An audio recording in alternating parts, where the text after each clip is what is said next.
सर्वांना नमस्कार। शेवटच्या वर्गात आम्ही कसे करावे हे शिकलो।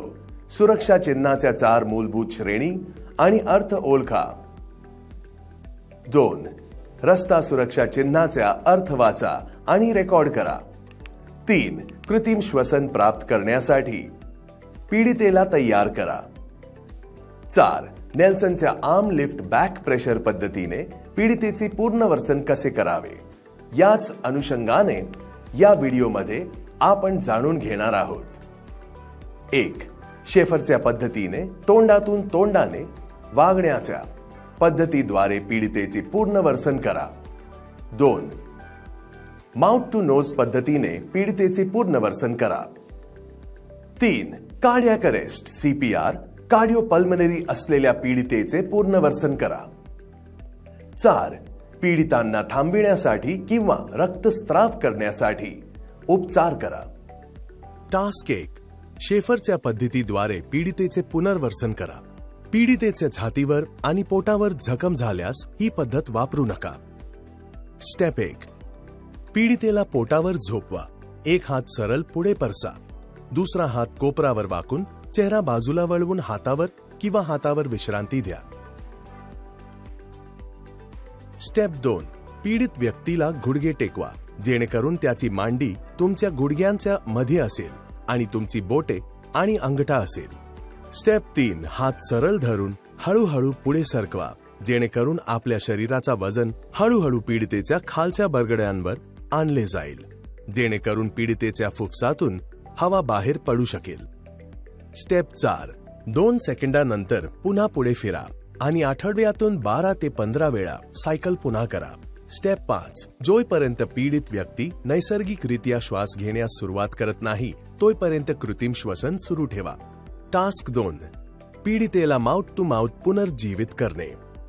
स्टेप 1. पीडितला पाठीवर सपाट झोपवा आणि त्याचे डोके चांगले फेकले जाईल याची खात्री करण्यासाठी त्याचा कांदाखाली कपड्यांचा रोल ठेवा। स्टेप 2. पीडितेचे डोके मागे जाईपर्यंत, जेणेकरून हनुवटी सरळ वरच्या दिशेने निर्देश करेल। स्टेप 3. पीडितेचा जबडा पकडून खालचे दात वरच्या दातांपेक्षा उंच होईपर्यंत वरच्या बाजूला वाढावे किंवा कानाच्या लोब जवळ जबड्याच्या दोन्ही बाजूंना बोटे ठेवून वरच्या बाजूला खेचून घ्या। जीभ हवेचा मार्ग अडवण्यापासून रोखण्यासाठी कृत्रिम श्वसन दरम्यान जबड्याची स्थिती टिकवून ठेवा। स्टेप 4. दीर्घ श्वास घ्या आणि हवाबंद संपर्क साधून पीडितेच्या तोंडावर तोंड ठेवा। पीडितेचे नाक अंगठ्याने आणि पिन्सने बंद करा। जर आपल्याला थेट संपर्क आवडत नसेल तर आपल्या तोंडात आणि पीडित व्यक्तीच्या तोंडात स्वच्छिद कापड ठेवा। अर्भकासाठी आपले तोंड त्याच्या तोंडावर आणि नाकावर ठेवा। स्टेप 5. पीडितेची छाती उठेपर्यंत त्याच तोंडात अबकार्याचे बाबतीत हळूवारपणे फुंकार घाला। आपले तोंड काढा आणि नाकावरील पकड सोडा, त्याला श्वास सोडू द्या। हवेची धावपळ ऐकण्यासाठी डोके फिरवा। पहिले 8 ते 10 श्वास पीडित प्रतिसाद देतात तितकेच वेगवान असले पाहिजेत।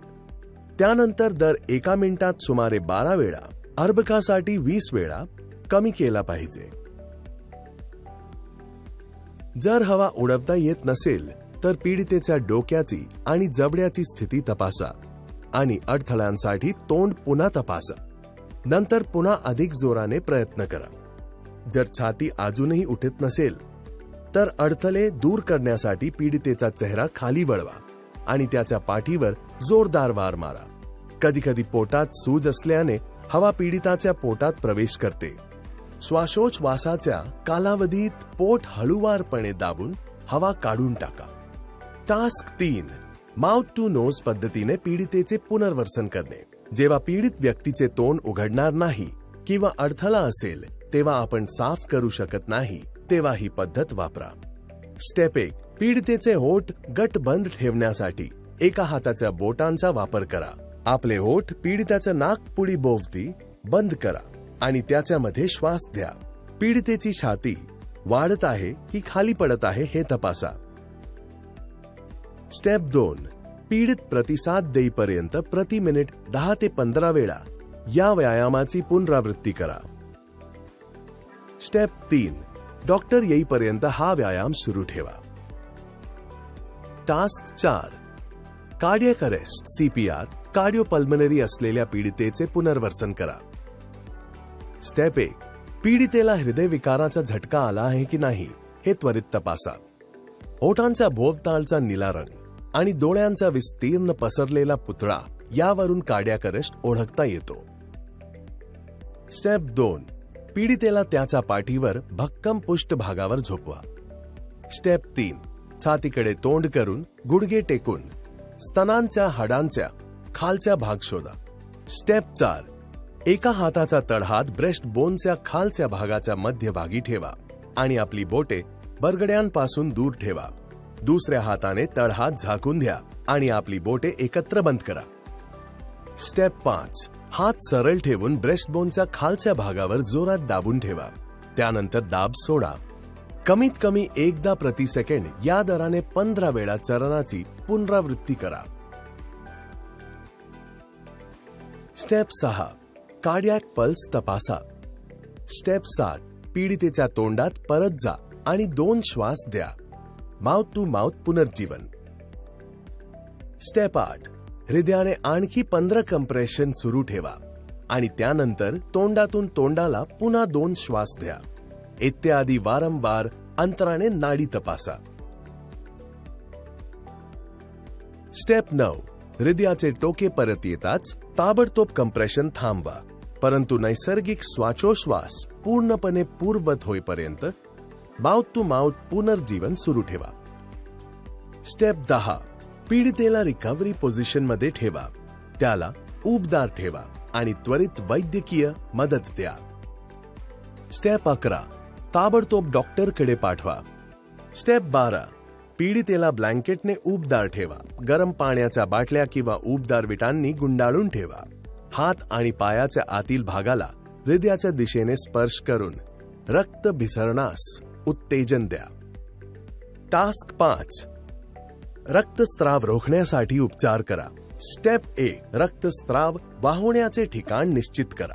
स्टेप 2 शक्य असल्यास जखमी भाग हृदयापासून वर चढवा। स्टेप 3 निर्जंतुक कापडाने रक्तस्राव झालेल्या भागावर थेट दाब लावा। स्टेप 4 5 सेकंड प्रेशर चालू ठेवा। स्टेप 5 15 मिनिटे आणखी दाब न दिसल्यास रक्तस्राव थांबला आहे की नाही हे तपासा। स्टेप 6 जखम साफ करा। स्टेप 7 जखमेवर मऊ पदार्थाच्या पॅडने पट्टी करा। स्टेप 8 पीडितेला डॉक्टरांकडून उपचार घेण्याचा सल्ला। रिकॅप या व्हिडिओमध्ये आपण कसे करावे हे शिकलो आहोत। 1 शेफरच्या पद्धतीने तोंडातून तोंडाने वागण्याच्या पद्धतीद्वारे पीडितेचे पुनर्वसन करा। 2 माउथ टू नोज पद्धतीने पीडितेचे पुनर्वसन करा। 3 कार्डियक अरेस्ट CPR कार्डिओपल्मनरी असलेल्या पीडितेचे पुनर्वसन करा। 4 पीडितांना थांबविण्यासाठी किंवा रक्तस्राव करण्यासाठी उपचार करा।